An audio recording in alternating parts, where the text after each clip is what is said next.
ഇപ്പോൾ ആരോഗ്യമന്ത്രി വീണ ജോർജ് മാധ്യമങ്ങളെ കാണുന്നു. അതിലേക്ക് ഇന്ന് ബഹുമാനനായിട്ടുള്ള തൊഴിൽ വകുപ്പ് മന്ത്രിയെ അവര് കണ്ടപ്പോൾ എന്താണ് പറഞ്ഞിട്ടുള്ളത് എന്നുള്ളത് അങ്ങനെ പറഞ്ഞിട്ടുണ്ടെങ്കിൽ നല്ല കാര്യം.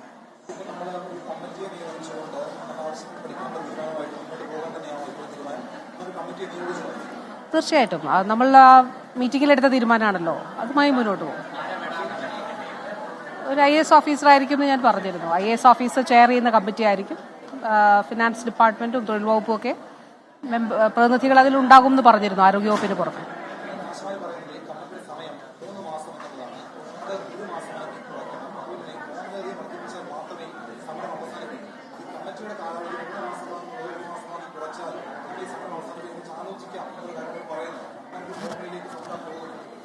അല്ല, അവർ എന്നോട് പറഞ്ഞ കാര്യങ്ങൾ മാത്രമേ എനിക്കറിയുള്ളൂ. അപ്പോൾ നമ്മൾ ഈ കമ്മിറ്റിയുടെ സമയം ഇതിൽ തന്നെയാണ് പറഞ്ഞത്. 6 മാസം എന്നൊക്കെ പറഞ്ഞപ്പോൾ 3 മാസം എന്നുള്ളത് നമ്മൾ പറഞ്ഞു. ബാക്കി കാര്യങ്ങൾ എന്താണെന്ന് നോക്കട്ടെ. ഇത് അന്നെടുത്ത തീരുമാനങ്ങൾ കമ്മിറ്റി രൂപീകരിച്ച് മുന്നോട്ട് പോകും.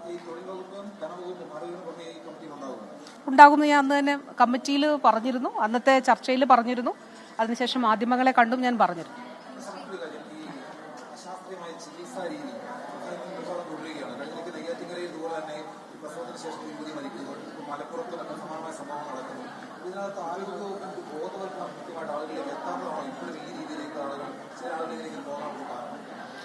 അല്ല, ചില കാര്യങ്ങൾ ബോധപൂർവ്വം മറച്ചുവെക്കുന്നതായിട്ട് കാണുന്നു. ഈ കേസിൽ തന്നെ പ്രാഥമികമായി അവിടെ നിന്ന് DMO നൽകിയ റിപ്പോർട്ടിൽ നമ്മുടെ ആരോഗ്യ പ്രവർത്തകർ വീട്ടിൽ ചെല്ലുമ്പോൾ മറഞ്ഞിരിക്കുന്നതായിട്ടാണ് കണ്ടത്. അതായത് പറയേണ്ടതില്ല, അപ്പോൾ മറഞ്ഞിരിക്കുന്നതിന്റെ കാരണം അവബോധമില്ലായ്മ അല്ലല്ലോ, അത് മറച്ചു വെക്കുകയാണ് എന്നുള്ളതാണ്. അപ്പോൾ അത് വാസ്തവത്തിൽ മരണത്തിലേക്ക് ഇത്തരത്തിൽ അമ്മമാരെ, കുഞ്ഞുങ്ങളെ തള്ളിവിടുന്നത് അത് മനഃപൂർവ്വമായിട്ടുള്ള ഒരു നരഹത്യയായിട്ട് കണക്കാക്കേണ്ടതായിട്ട് വരും. വളരെ ഗൗരവമുള്ള വിഷയമാണല്ലോ. കേരളം ഇത്ര പതിറ്റാണ്ടുകളായി നാം ആർജിച്ച നമ്മുടെ പൊതുബോധ്യങ്ങളുണ്ട്, സാമൂഹിക ബോധ്യങ്ങളുണ്ട്, ആരോഗ്യ മേഖലയിലെ ബോധ്യങ്ങളുണ്ട്. ഇപ്പോൾ 1 ലക്ഷം ഡെലിവറികൾ നടക്കുമ്പോൾ 97 അമ്മമാർ രാജ്യത്ത് മരിക്കുന്നു. 19 പേരിൽ താഴെയാണ് കേരളത്തിൽ മരണമടയുന്നുള്ളൂ. ആ 19 എന്നുള്ള സംഖ്യയിലേക്ക് എത്തുന്നതിന് വലിയ പ്രയത്നമുണ്ടായിട്ടുണ്ട്, വലിയ ദീർഘവീക്ഷണത്തോടെയുള്ള പ്രവർത്തനങ്ങൾ ഉണ്ടായിട്ടുണ്ട്. അതിന് അടിത്തറയായിട്ടുള്ളത് നമ്മുടെ സാമൂഹ്യ മുന്നേറ്റം, നമ്മുടെ വിദ്യാഭ്യാസ മുന്നേറ്റം ഒക്കെ അതിന് അടിത്തറയായിട്ടുണ്ട്. അപ്പോൾ അതിൽ പിന്നോട്ട് പോകാനായിട്ട് പാടില്ല. ഈ 19 എന്നുള്ളത് എത്തിയത് ഈസിയായിട്ട് എത്തപ്പെട്ടതല്ല, അത് നമ്മുടെ ചിട്ടയായിട്ടുള്ള പ്രവർത്തനങ്ങളിലൂടെ. അപ്പോൾ അത് മാത്രമല്ലല്ലോ, കുഞ്ഞുങ്ങൾ ജനിക്കുമ്പോൾ അമ്മമാരുടെ ആരോഗ്യം, കുഞ്ഞുങ്ങളുടെ ആരോഗ്യം, അത് മാത്രമല്ല ന്യൂബോൺ സ്ക്രീനിങ്. ഇപ്പോൾ നമ്മൾ ചെയ്യുന്ന എന്താ, അമ്മയുടെ ഗർഭാവസ്ഥയിൽ തന്നെ കുഞ്ഞുങ്ങൾക്ക് എന്തെങ്കിലും തരത്തിലുള്ള ആരോഗ്യ വിഷയങ്ങൾ ഉണ്ടോ എന്നുള്ളത് കണ്ടെത്തുന്നതിന് തക്കവണ്ണം വൈദ്യശാസ്ത്രം വളർന്നു കഴിഞ്ഞു.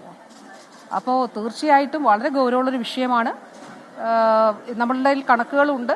ഇപ്പോൾ ഞാനിവിടെ പ്രസംഗത്തിനിടയിൽ പറഞ്ഞിരുന്നു, 500-ൽ പരം പ്രസവങ്ങൾ വീടുകളിൽ കഴിഞ്ഞ വർഷങ്ങളിൽ നടന്നു.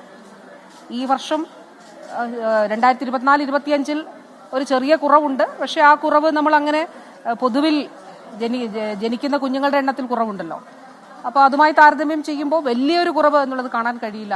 അതുകൊണ്ട് തന്നെ അത് ഗൗരവമുള്ള വിഷയമാണ്. അത് ശക്തമായിട്ടുള്ള എല്ലാവരെയും പങ്കെടുപ്പിച്ചുകൊണ്ടുള്ള ഇപ്പോൾ ആരോഗ്യവകുപ്പ് നടത്തുന്നതിന് പുറമെ എല്ലാവരുടെയും പങ്കാളിത്തത്തോടെയുള്ള ഒരു ബോധവൽക്കരണ പ്രവർത്തനം, പൊതു അവബോധം സൃഷ്ടിക്കൽ, ഇതാണല്ലോ നമ്മുടെ മുന്നിലുള്ള ഡേറ്റ. ഇതാണ് നമ്മുടെ മുന്നിലുള്ള യാഥാർത്ഥ്യമാണ് ഈ മരണനിരക്കുകൾ. അപ്പോൾ തീർച്ചയായിട്ടും അതിന്മേൽ ഒരു പൊതുബോധം ശക്തമായിട്ടുണ്ടാകുന്നതിന് വേണ്ടിയിട്ടുള്ള കൂടുതൽ ഇടപെടലുകളും എല്ലാവരെയും ചേർത്തുകൊണ്ട്, ആരോഗ്യവകുപ്പും ഒറ്റയ്ക്കല്ല എല്ലാവരെയും ചേർത്തുകൊണ്ട് നടത്തും. ഞാൻ എപ്പോഴും പറയുന്നത് പോലെ അതിൽ നമുക്ക് ഒരു മുൻവിധിയും ഇല്ല.